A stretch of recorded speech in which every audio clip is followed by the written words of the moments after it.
J'ai vu, moi, apparaître des algues vertes en forme de salade dans les années 67, quand j'ai construit mon cabanon. Et je me dis, bon, bah, c'est pas mal, quoi, de la salade. Maintenant, on n'a plus besoin d'aller au marché. Et puis, d'année en année, eh bien, finalement, cette salade est devenue un amoncellement d'algues vertes. Et déjà, en 75 à peu près, une association s'est créée ici, à Illion, Diane, Défense et Initiative à Illion pour la nature et l'environnement.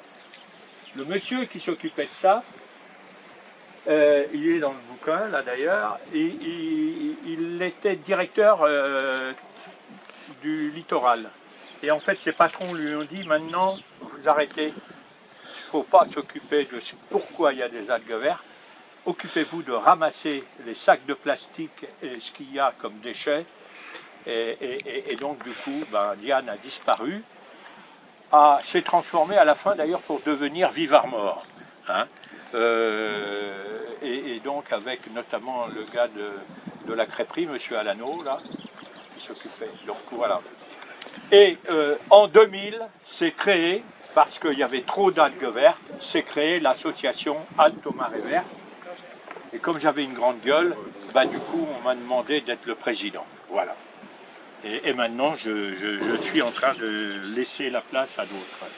Alors, je vais vous montrer comment c'était il y a quelques années, quand moi je suis arrivé là. Là, d'abord, c'est une photo de 1920 qu'on a retrouvée dans les meubles de Georges Palante. Donc, c'est Georges Palante avec sa femme, sa nièce, et c'est l'entrée de la plage de la Granville. Là, c'est ma tante. Ma grande-tante, Angèle, avec une petite cousine, sur les rochers qui ont complètement disparu. Ma grande-tante qui a monté l'hôtel-restaurant de la Granville en 1932. Là, c'est quand on allait à la pêche avec mon gendre. Ici, c'est des cousins qui montaient de la plage, parce que avant, en fait, chaque petit bout de plage était en fait accaparé par des familles. Et en dessous, là, c'était en fait la famille Olivreau. Et il y avait un escalier en bois pour monter, là, dans le chemin. À l'époque, on appelait ça le chemin des douaniers. Maintenant, c'est le chemin du littoral. Voilà, donc ça, c'est dans l'estuaire du Gouessant, en 95 à peu près. Bon, avec de la famille, ma femme qui est là derrière. Et l'estuaire du Gouessant, ben, vous voyez aujourd'hui ce que ça donne, quoi. On était là. Bon, maintenant, vous ne pouvez plus y aller, quoi. C'est foutu. Alors là, c'est le rocher. J'ai été interviewé le jour avec France Info, et j'ai fait référence à ce rocher, qui a été enseveli par les sédiments. Toute la famille Olivreau. Alors, cherchez où est André Olivreau, là. Là, c'est le tonton curé, Emmanuel Olivreau. Eh ben, Dédé Olivreau, il est là. Oh là là. Autour de sa mère, de sa mère et de son père. Et, voilà. Et le tonton Henri. Et celui-là, c'est le plus grand pâtissier du monde, qui a fait le Mont Saint-Michel en glace et qui a ouvert tous les hôtels de la chaîne Frantel au moment où il vivait. Alors là, c'est quand à un moment donné, on parlait de la pollution, il y a une dame qui est passée en bas et qui me dit, vous n'êtes pas monsieur Olivreau? Ben, je dis si. Ben, écoutez, je vais vous envoyer une photo quand je suis venu en 1946 avec mes petits-enfants à la plage. Et ils avaient fait le Mont Saint-Michel en 1946. Voilà. Alors ça, c'est une photo que m'a donnée une dame que vous connaissez, mais je ne vais pas donner le nom. Et qui a maintenant 60... à mon âge, quoi. Alors c'est moi au même endroit, là. Là, c'est la carte postale qu'on avait fait à un moment donné, quand on a fait la création de l'association Halte aux Marées Vertes, pour montrer la dégradation du milieu. État initial, 1960, 90, 2000. Là, ce sont les plages environnantes. Ici, c'est pour vous montrer qu'on pouvait pêcher, c'était du hard qu'on pêchait ici. Avec là, j'allais en bateau, avec le tramail, on pêchait des... Il n'y a plus rien maintenant.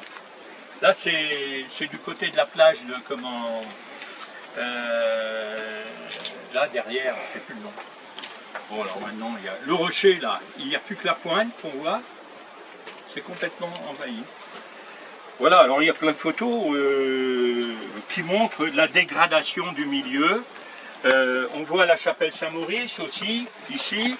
À l'époque, c'était là où c'est un esplanade, où il y a les camping-cars et tout. Avant c'était un terrain de camping, et les gens venaient avec leur voiture même sur la... Et André, il suffit de tourner son regard pour la voir là maintenant. Oui. Oui, là on voit la chapelle. Alors la chapelle Saint-Maurice, vous savez comment elle s'appelle en fait? C'est Notre-Dame des algues vertes. Ah bon? Ben oui, parce qu'elle a résisté aux algues vertes. Elle n'a pas flambé, hein, elle n'a pas été... Et cette chapelle, vous savez, le jour où les chiens sont morts, enfin le jour, après que les chiens soient morts, il y a Dédé Pochon qui m'appelle et il me dit « Je suis avec Edgar Pisani, là, il arrive. Il faut qu'on aille voir à l'endroit où les chiens sont morts. » Je dis « Écoute, arrête tes conneries, quoi. Vous allez vous enliser et tout ça, vaut mieux que je vous amène à Saint-Maurice. » Il y avait moins d'algues. Mais en fait, il y avait plein d'algues.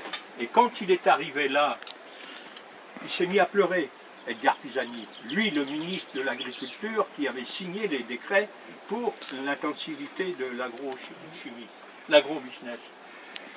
Il s'est mis à pleurer, et puis il s'est retourné vers la chapelle Saint-Maurice, et il a fait son signe de croix. Je dis, mais si j'avais su que les conséquences de toutes les directives que je donnais en arrivant là, j'aurais jamais fait ça, quoi. Il avait 80 et quelques années, hein, bon, à l'époque. Voilà, donc en fait, c'est son lieu. Alors, quand les sangliers sont morts, moi j'étais appelé par une journaliste, elle me dit, Monsieur Livreau, venez, on a trouvé 2 sangliers à un endroit. Et puis, les jours après, le matin, on regardait des sangliers. Je dis non, c'est pas possible. Si, il y a eu 36 sangliers. Alors, ils ont dû mourir à peu près au même moment, mais avec le flux et le reflux de la marée, ils sont morts à l'endroit, en fait, malheureusement, où Jean-René Houffray aussi lui a laissé sa vie. Voilà, donc cet endroit, alors ici c'est 50% des algues vertes de Bretagne, hein, et pourquoi? Parce que c'est la 4e baie du monde en marnage, hein, c'est ça, c'est important, la surface c'est 3600 hectares je crois, quelque chose comme ça, à la différence de la baie de chez Yves, où là elle est plus renfermée. Mais il y a quand même beaucoup d'algues vertes aussi chez eux et depuis très longtemps aussi. Voilà, des questions? Bon, c'est explicite. C'est le combat qui paraît long, difficile à convaincre, ouais. En tous les cas. Comment, avec ce que vous expliquez, les autorités compétentes n'arrivent pas à appréhender le sujet au cœur, pas en conséquence. C'est ça que je ne comprends pas. Parce qu'au-dessus, il y a une pieuvre. Ah, oui, mais quand j'ai su qu'il y avait un sous-préfet chargé des algues vertes, j'ai demandé à le voir. Il m'a reçu tout de suite parce que je connaissais le directeur de la DTM. Et je lui ai expliqué, voilà, comment vous pouvez... j'ai repris les théories de Pochon. Comment vous pouvez mesurer la dégradation liée aux exploitations agricoles. Je dis, vous faites le bilan entrée-sortie.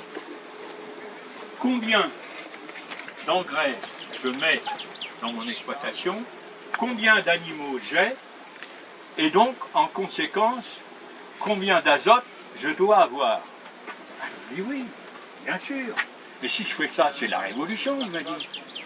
Donc, ils sont sous contrainte, tous ces décideurs.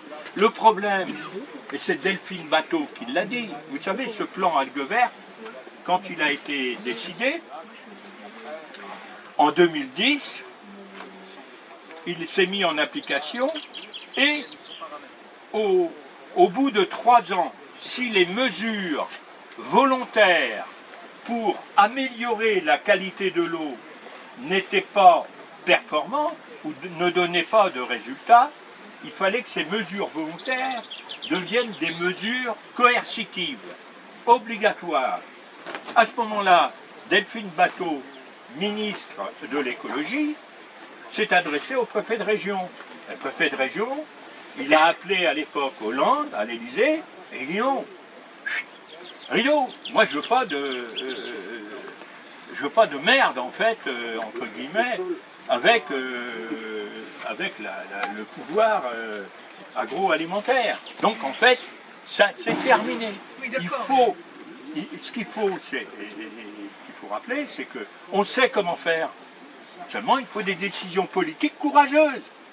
Et donc, moi, comme j'ai dit une fois, il faut une nouvelle république qui, à un moment donné, redonne de nouvelles règles. Ah oui, ça, sûr. Bon, voilà. Et puis qu'on y aille, quoi, pour appliquer. Mais avec quelque chose d'important, on sait que les agriculteurs pèsent sous le poids de la dette, et il faut que, puisqu'il y a eu un plan Marshall pour pouvoir appliquer cette agriculture intensive, eh bien il faut un nouveau plan Marshall qui donne les moyens aux agriculteurs de se reconvertir, qu'on réachète leurs dettes et qui, sous condition, qu'ils passent vers une pratique paysanne pour, disons, améliorer notre environnement, bien sûr sur la mer, mais aussi dans les terres et dans l'air.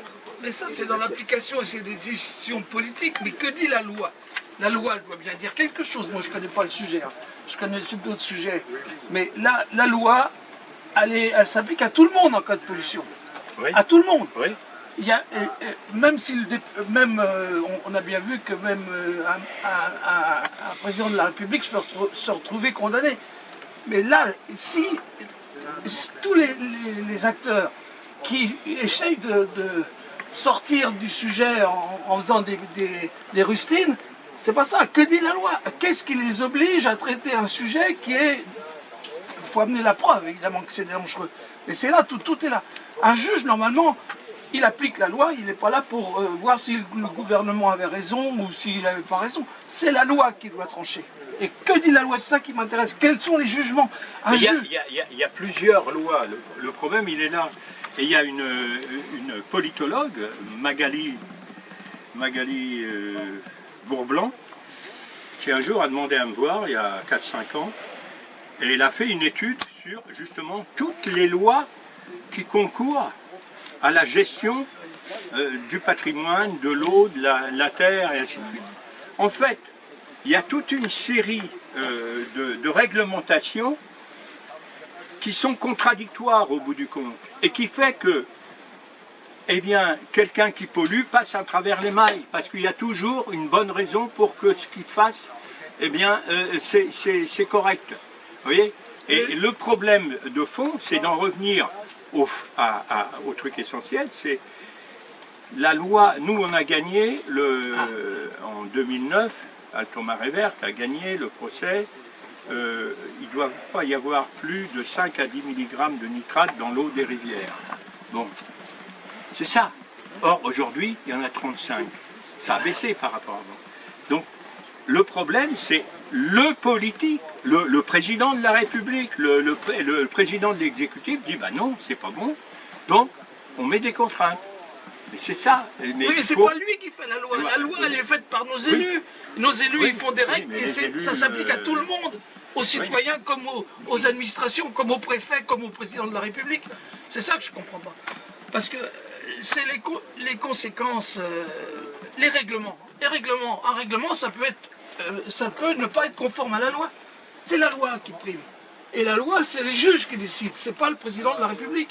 Il peut lui-même être condamné. Combien il y a de préfets qui se sont fait condamner parce qu'ils avaient utilisé des règlements et puis des combines, des arrangements?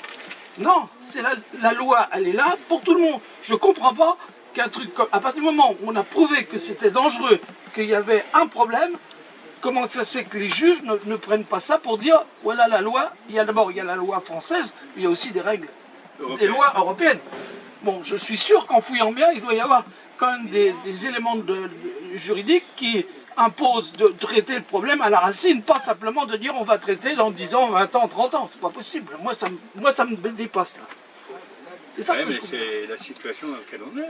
Oui, bah oui. À la suite de la mort des sangliers, à l'époque, l'avocat Larbulle avait déposé un recours en disant nul ne peut polluer la mer, l'eau. Il encourt 2 ans d'emprisonnement plus je ne sais pas combien d'amende. Bon, ça a été jugé sans suite, quoi. Ça dépend comment ça a été présenté aussi. Ah bah, le truc était pas mal, mais bon, ouais, le problème c'est on ne veut pas admettre qu'il y ait une relation de cause à effet voilà, c'est ça. entre Il faut les prouver animaux la cause à effet. Ça c'est un élément de droit important, causer la cause à effet. Puisque là, c'est pour ça qu'aujourd'hui vous allez voir ce qui se passe en bas, mais il y a 3 jours, la maison de la baie a fait une balade avec une vingtaine de touristes pour démontrer que tout va bien, la biodiversité existe et ainsi de suite, quoi. Donc en fait, on a des forces occultes là qui démontrent le contraire de la pollution, alors qu'en fait il y a des rapports de la préfecture qui montrent bien que les 3/4 de la baie de Saint-Brieuc est en vase toxique. Il doit y avoir suffisamment d'experts pour prouver ça, la pollution quand même. Ils ne sont pas tous achetés quand même, c'est pas possible. Ah mais ils sont refusés dans toutes les procédures. Oui. Bon. On avait des rapports d'experts avec le docteur Lenné et puis ils ont refusé de prendre en compte les experts, l'avis des experts. Les juges. Oui. Ça c'est... Ouais. Voilà, je vous laisse faire un petit tour. Ben oui, Oui. on va voir ça de près. Merci de votre visite. Merci de votre éclairage. Raymond Léost, que j'ai transmis à Raymond Léost, je vous ai dit tout à l'heure, par rapport à la plage du Moulin-de-la-Rue. C'est un juriste, il est le représentant de France Nature Environnement, Oui. il connaît le droit sur le bout des ongles. Lui, c'est vrai qu'il peut trouver une jurisprudence tout de suite, et il a dit, le maire là, le maire de Loquirec, attention à lui parce que il peut être, vu les conséquences au Moulin-de-la-Rue, il peut être... Oui, s'il n'a pas pris de Il a répondu, parce que nous, il nous a fait un rapport de 160 pages sur un dossier, pour un autre dossier d'énergie. Et c'est un juriste très compétent et il peut nous aider. Et le maire, il minimise. Et c'est Raymond Léost qui nous a tu vois, aiguillés pour aller en justice. Voilà, Raymond, quand il y a des dégazages à Brest, c'est lui qui fait condamner à des sommes colossales les tankers et tout ça. C'est de la pollution au même titre que ça. C'est le même, ça doit être les mêmes lois. Oui, mais des fois, nous, on a attaqué au Conseil constitutionnel. Le président de la République ne respecte même pas la Constitution. Les lois ne sont pas appliquées. Et puis, qu'est-ce qu'il dit le docteur Lenné en France? C'est la négation de la prévention. C'est la négation de la prévention. Alors, là, quand même les gens sont... Moi, j'ai vu quand la famille Morfoise, quand il y a encore des actions avec les tribunaux, quand l'avocat... Ça réveille les douleurs pour les familles. Et puis, voilà, c'est... Et puis, bon, j'ai vu M. Briffaut, quand il était, son tracteur, il faisait comme ça. Hein. Une infirmière passe, il était en syncope, le docteur Philippe arrive. Chaque fois, c'est lui, le docteur Philippe, qui est au CA de l'association de défense des victimes des marées vertes. C'est un urgentiste formidable. C'est le premier qui a vu le jogger en 89, je crois, qui est mort. Voilà. Et donc, moi, je faisais de la course à pied. Quand j'ai vu cette mort, je me dis, mais... Je ne pensais pas à l'environnement, mais je me dis, mais ce bras qui sort, et finalement, cet homme est mort. Là. Et donc, le docteur Philippe a alerté. Et chaque fois, c'est lui qui intervenait quand le cheval est mort, quand M. Briffaut était touché. Les ministres, comment elle s'appelle, Roselyne Bachelot était blanche à Saint-Michel-en-Grève quand elle est intervenue. Donc voilà, il y a... Voilà. Moi, on m'a dit à Quimper, Thierry Morfoise, je dis, il a été broyé par les algues vertes. Monsieur, c'est notre département, voilà comment on répond. Alors la foule a réagi, a dit, non, c'est pas vrai. Non, c'est un exemple. Merci, merci. Vous êtes FNE? Non, mais on est en lien. Qui sont dangereux, on doute bien que tout ce qui vit dans ce milieu-là va subir les conséquences directes de cette putréfaction. Donc c'est le sens du recours que notre association va mener. Et je sais que Alto Marée Verte, vous envisagez aussi de le faire, un recours pour préjudice écologique. Et vous, c'est quel assort? Sauvegarde du Trégor, Gouello Patin. Excusez-moi, je parle. Et donc, avec notre nouvelle association Défense des victimes des marées vertes, le président Léandre Olivron, eh bien, nous espérons aussi que nous pourrons continuer cette action juridique. Donc, le préjudice écologique, il est important parce que ce n'est plus de l'ordre de la menace sanitaire. La menace sanitaire, elle est parée de la manière la plus simple. On met des panneaux, je vous disais tout à l'heure, vous allez le voir, et on dit aux gens, n'y allez pas. Mais on n'est pas obligé de traiter les causes. On n'est pas obligé de traiter le danger. On signale aux gens que c'est dangereux, et puis il ne faut pas y aller. Puis si vous y allez, ben, on l'envoie le parapluie, on n'est pas responsable. Voilà. Donc c'est ça le principe qui est adopté aujourd'hui. Donc on est sur le registre de la menace. Tandis que quand on parle de préjudice écologique, c'est plus de l'ordre de la menace, c'est plus de l'ordre de l'hypothèse, c'est de l'ordre du fait. C'est ce que vous allez constater, c'est 365 jours sur 365, que dans certaines zones de la baie de Saint-Brieuc, je dis bien certaines zones parce qu'on nous fait le reproche de dire que la baie est morte. La baie n'est pas morte dans sa totalité, mais il y a quand même, vous allez le voir, de nombreux secteurs de la baie qui sont morts. Et en particulier un secteur très riche qui est le Bouessant. Très riche parce que si vous allez sur le site de la réserve naturelle, on ne va pas vous présenter le Bouessant comme vous allez le voir. On va vous présenter le Bouessant comme étant une rivière très riche pour les poissons, avec du naissin qui y vient pour reproduction et tout. Donc un lieu qui mérite d'être protégé puisque nous sommes dans une réserve naturelle. Or, dans cette réserve naturelle, vous allez voir ce qu'il y a. Nous Bouessant, pratiquement de l'estuaire jusqu'à la fin de l'estuaire et l'arrivée du Bouessant lui-même, vous verrez, bien, tous les abords sont complètement pollués et dévastés. Donc, qu'est-ce qu'on devrait pouvoir trouver normalement dans ces espaces-là? Notre association avait réussi à avoir une étudiante stagiaire en 2022, l'année dernière, et elle a fait ce travail sous la direction de ses professeurs de l'université de Rouen. Et donc, je l'ai accompagnée bien sûr, et elle a fait tout un travail intéressant sur ces zones mortes sur le littoral l'année dernière. Et bien sûr, ce qu'elle a fait, c'est qu'elle a fait, en se basant sur les informations de la réserve naturelle, elle a fait ce qu'on appelle un inventaire de la communauté benthique intertidale de la baie de Saint-Brieuc. Qu'est-ce qu'on peut trouver dans la baie de Saint-Brieuc? Alors, vous avez les coques, bien sûr. Alors, André, va prendre comment vous avez des coques tous les matins, je suppose. Donc, les coques, bien sûr. Ici, les Donax vitatus, une espèce de palourde. Ici, c'est alors les Magomongolus tenuis, c'est les coquillages que vous avez certainement dû voir, que vous connaissez, là, qui ne sont pas spécifiques à la baie de Saint-Brieuc, bien sûr. Et puis le Périlla Ulvae, c'est un crustacé tout petit plat qui est dans le sable. Bon.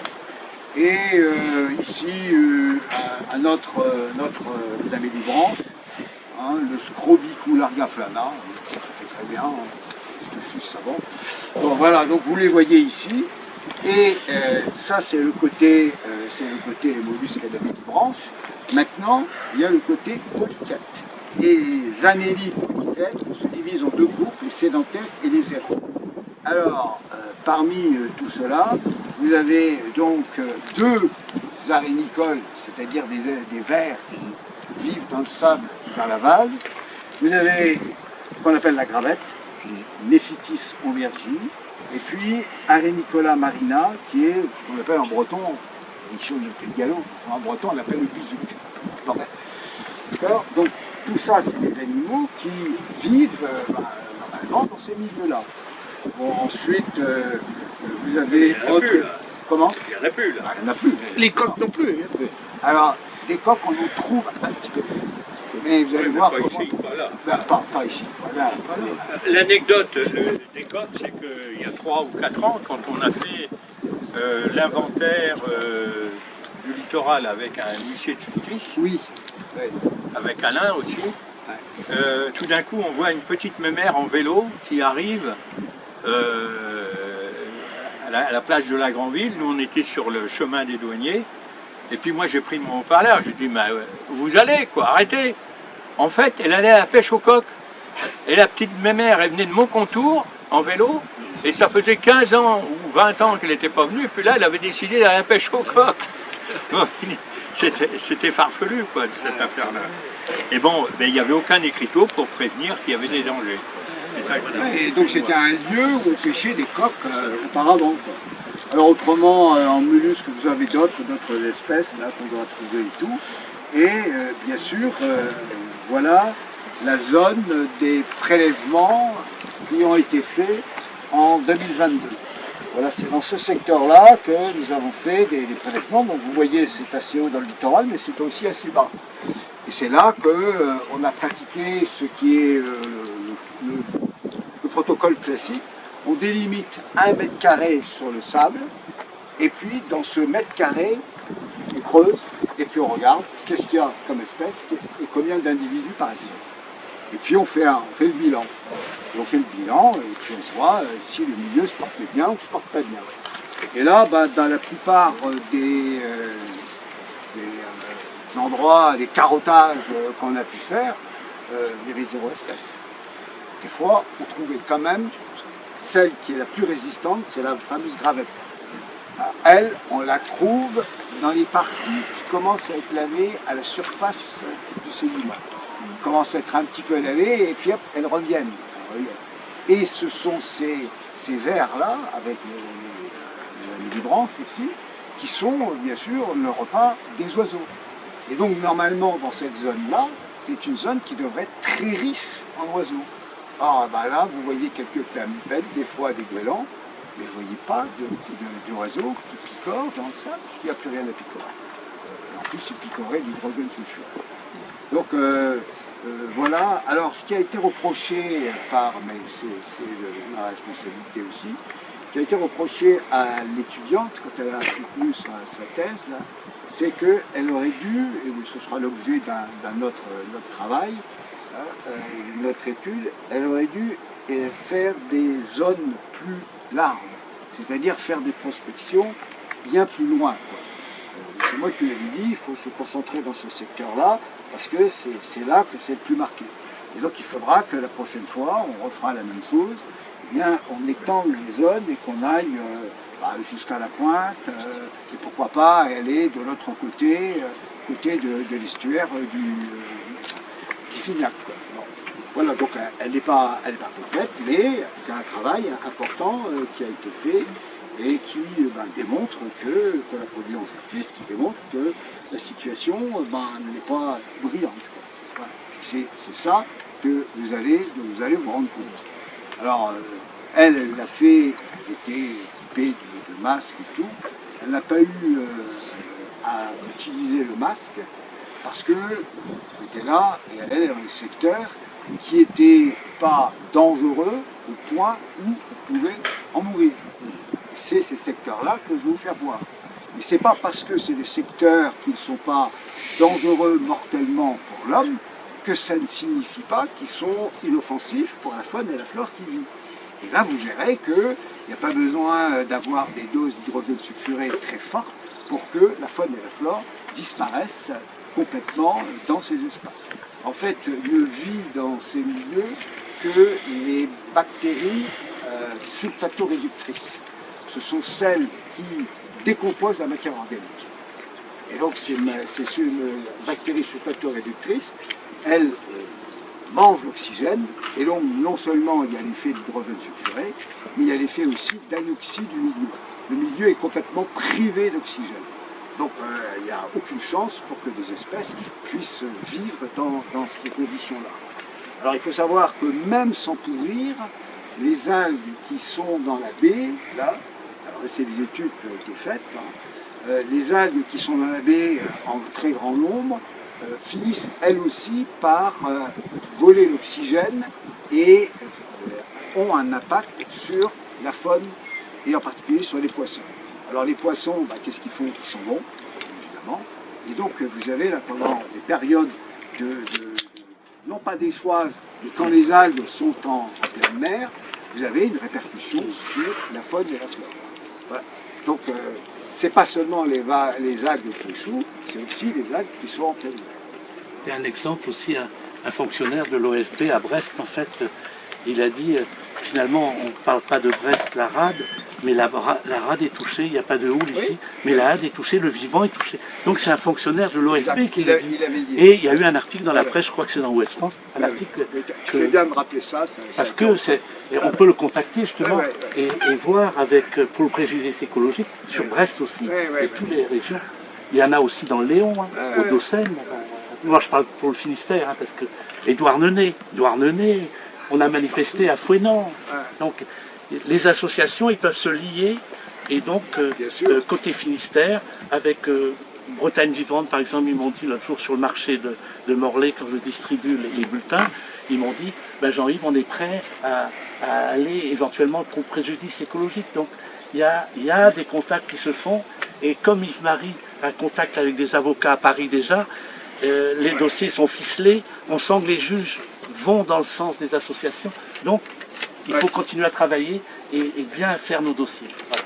Alors, il y a quand même des freins, y compris dans le milieu associatif, on peut comprendre. André et moi, nous avons reçu, parce que nous avions adressé un courrier, nous avons reçu un courrier de l'association Vive Armor Nature.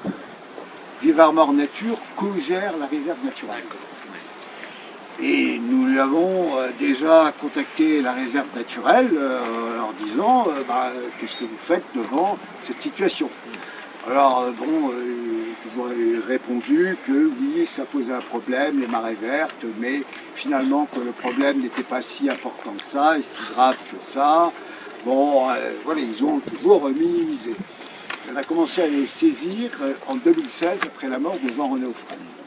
Et donc là, après les interventions que nous avons pu faire, André et moi, lors de la projection des films, on leur a donné une information qui n'est pas vraie. Ils nous accusent de dire que la baie de Saint-Brieuc est morte. Je n'ai jamais dit que la baie de Saint-Brieuc est morte. J'ai dit, moi, que des pans entiers de la baie de Saint-Brieuc sont morts. Pareil. Effectivement, si vous allez au large, si vous allez très bas sur l'estran, vous trouverez les espèces en question. Personne ne va dire le contraire, évidemment. Alors je vous lis la lettre quand même.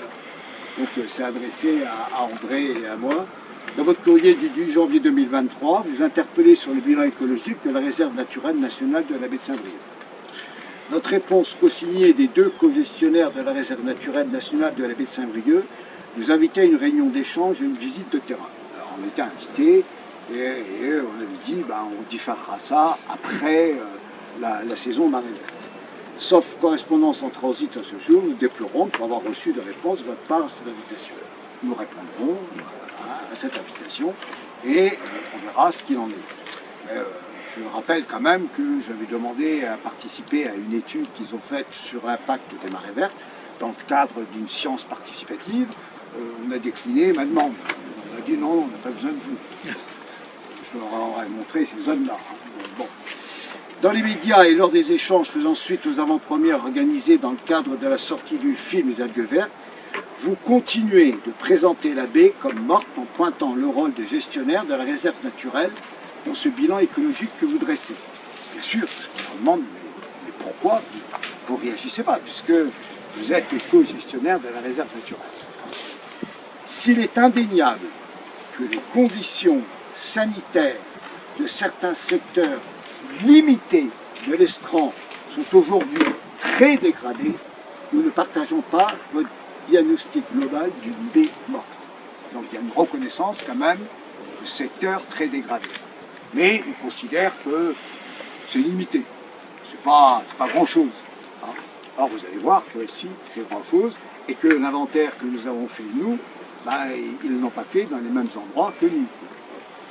Donc ils nous invitent à une invitation factuelle à la fin de 29 août au 1er septembre 2003. Donc il faudra qu'on y réponde. Donc c'est incontestablement un problème qu'une association comme Vivre Mort Nature soit co-gestionnaire d'une réserve naturelle. Pourquoi? Parce que elle est prise dans un jeu, involontairement, elle est prise dans un jeu d'intérêt. Vous comprenez bien qu'elle est subventionnée. Oui, on connaît ça. Bon, elle n'a pas toute liberté d'action comme nos associations. Hein. Tant Alto Marée Verte, Trégor Golopatiev ou Défense des victimes de Marée Verte, nous refusons toute subvention. C'est clair, Oui, là, comme ça, c'est fonctionnons avec nos moyens et c'est ce qui nous permet d'avoir une parole indépendante. C'est dommage qu'on en arrive là, mais est-ce qu'il y avait d'autres moyens que celui-là? Je ne vois pas. On ne peut pas laisser cette réserve naturelle dans cet état-là. Voilà. Donc c'est le parti pris qui a été le nôtre de dire c'est non seulement un danger, mais c'est un préjudice écologique de première importance. Voilà. Alors vous allez le constater, mais avant, il va falloir que je vous explique le protocole. Bon. Parce que on ne va pas aller se balader comme ça, compter fleurettes et tout. On va aller dans des endroits qui sont susceptibles d'être dangereux.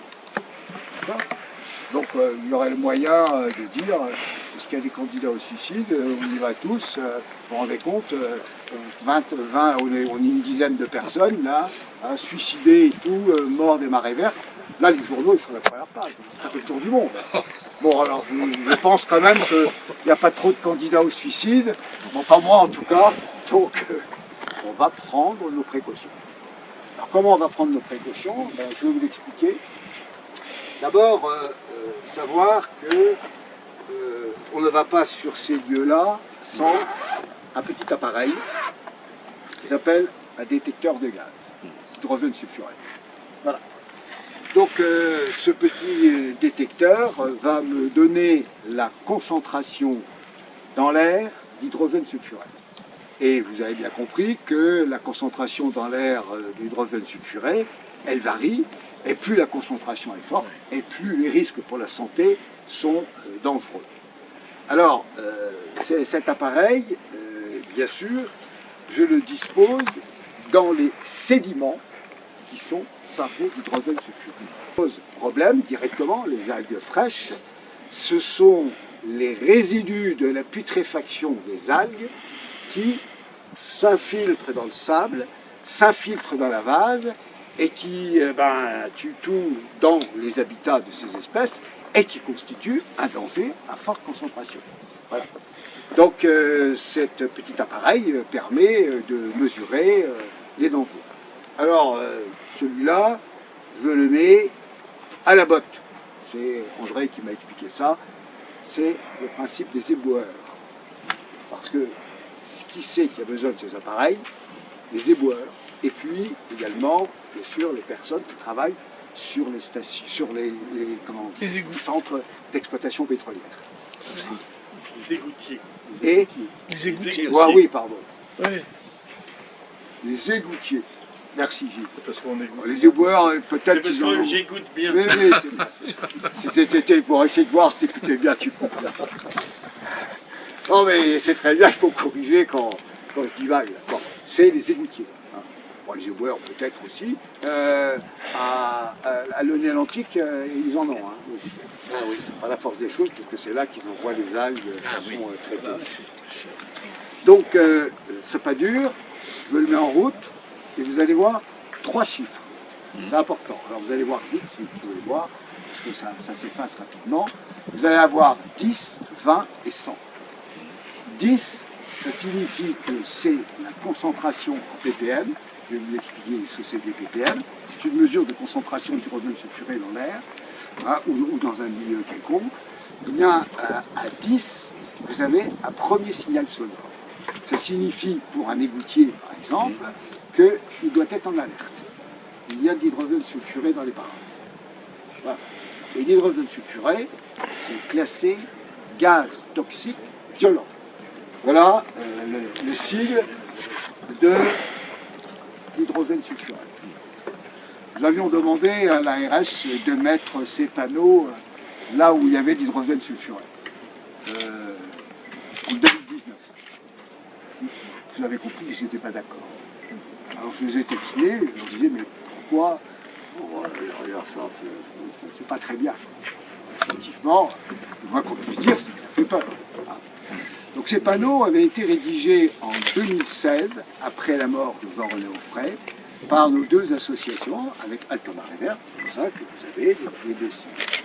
Ils ont été mis sur les lieux où est mort Jean-René Offray. Ils ne sont pas restés. Ils ont été retirés. On en avait mis en bas aussi, ils ont été retirés. Donc on expliquait en détail, bon, peut-être trop en détail d'ailleurs, les risques encourus, qui sont importants parce que les risques ne sont pas limités à la présence visible des algues vertes. Il faut comprendre que vous pouvez très bien ne pas avoir d'algues sur la plage, mais les résidus de la décomposition des algues qui ont échoué là il y a une semaine, un mois, 2 mois ou 3 mois, sont toujours là. Et donc vous allez marcher, et puis tout d'un coup, vous allez voir de l'hydrogène sulfuré sortir du sable du sédiment. Voilà. Alors, pour ça, on en a apporté la preuve. Nous avons fait un constat d'huissier le 18 février 2022. Et dans ce constat d'huissier, eh bien, fait le 18 février 2022, la plage est propre, comme un sous-neuf. On ne voit rien. Et on creuse un peu, et puis on se retrouve avec des poches d'hydrogène sulfuré. Vous voyez, ici, vous avez un bon exemple. Vous avez la plage, sable propre, et là, un coup de pelle, et vous voyez en dessous, c'est noir. Alors inutile de vous dire que là, il n'y a plus rien qui vit. Donc c'est pour ça que le danger ne se limite pas à la présence visible des algues. C'est ce que les autorités ne veulent pas reconnaître, parce que c'est difficile. Et vous vous souvenez du cheval qui est mort, là, Vincent Petit, Oui. hein, à Saint-Michel-en-Grève. Là aussi, si on n'avait pas été là, le cheval était mort étouffé, il n'y avait pas d'algues vertes et tout, etc. C'est nous qui avons tiré la sonnette d'alarme, tu te souviens?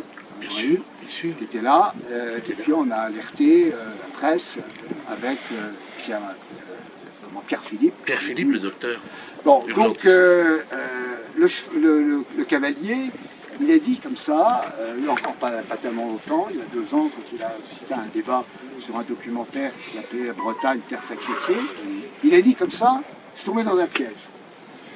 Il avait son cheval derrière lui, et puis il est passé devant la petite rivière du Gillard, qui se jette dans la baie de la Gueule.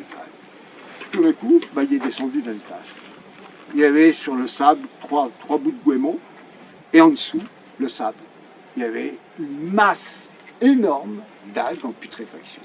Et il est tombé dedans, le cheval jusqu'au garrot, et lui, il a été retiré d'extrême justesse par le ramasseur d'algues qui était là, qui a sorti son godet, qui a pris 2 passants qui étaient là, qui l'a mis dans le godet, et qui sont allés chercher Vincent Petit, qui était déjà évanoui. Et donc il a fallu l'envoyer à l'hôpital pour pouvoir le réanimer et tout. Ils sont sortis correctement. Pas le cheval, puisque le cheval. Voilà, donc on a ici des éléments patents. Donc ce petit appareil, c'est pour éviter ce genre de désagrément. Alors quand on est prudent, quand on sait, quand on connaît, les risques sont limités, ce qui est le cas. Donc moi je ne suis pas mécontent que vous ne soyez pas trop nombreux, parce que s'il y avait eu 200 ou 300 personnes, j'aurais eu du mal à gérer. Je vais vous expliquer comment on va faire. Donc 10, c'est l'alerte pour un égoutier. 20 ppm, c'est la fuite. Et vous allez avoir un signal sonore différent, plus actif. Et donc à 20, l'égoutier doit s'arrêter et il fait demi-tour. Et il doit revenir là par où il est passé. Parce que s'il est venu jusqu'à là, c'est que sur son chemin, il n'a pas rencontré de poche d'hydrogène sulfuré. s'il repart en zig et en zag, il risque très bien de tomber sur une poche de hydrogène sulfuré. Et là, il va pas avoir le temps de réagir. Tu te rappelles, Yves Harry, le caméraman de Crozon, Exact. il dit je me sens en danger, je me retire. Et en fait, il filmait et il s'est senti en danger. Et Si vous avez à des taux d'hydrogène Bien sûr. importants, vous avez des damnés. On la vit avançant au milieu des terres par une grande marée, s'imprégner d'humus et de mousse, puis repartir à l'horizon, conquérir de nouveaux soleils. Ils ont tué la baie de Saint-Brieuc. Quand le printemps arrivait, les tombereaux de lisier coulaient jusqu'à ses entrailles, et là le cancer prospérait. Aucun des empoisonneurs n'osa la regarder en face. Ils avaient tous fermé les yeux. Il prit. Dieu même n'y peut rien. Et la mort tomba sur la baie de Saint-Brieuc. Du vert sur la plage, du noir dans le sable, ils ont créé l'enfer sur ce coin de terre. Apprenez que le crime eut lieu à Saint-Brieuc. Pauvre Saint-Brieuc. La baie et la mort, on la vit s'avancer avec elle, sans craindre sa faux. Je chanterai l'écume que tu n'as plus, les coqs qui regardaient passer le flot, les lançons qui s'effaçaient dans le sable, les arénicoles qui écrivaient des méandres, des vents et des courants, les oiseaux qui baignaient leurs ailes à la pointe des vagues. Pleure ma baie bien-aimée, aujourd'hui tout est vert, tout est noir, ma baie est morte. Ils ont tué la baie de Saint-Brieuc. Élevez, mes amis, dans la mer éternelle, la croix de son supplice. Nous y inscrirons ces simples mots. Sigy, le joyau de Bretagne, que des hommes ont consumé par lâcheté et par profit. D'après le poème d'Antonio Machado. Et donc amélioré, adapté à la situation par mon philosophe présent sur ma gauche, bien sûr.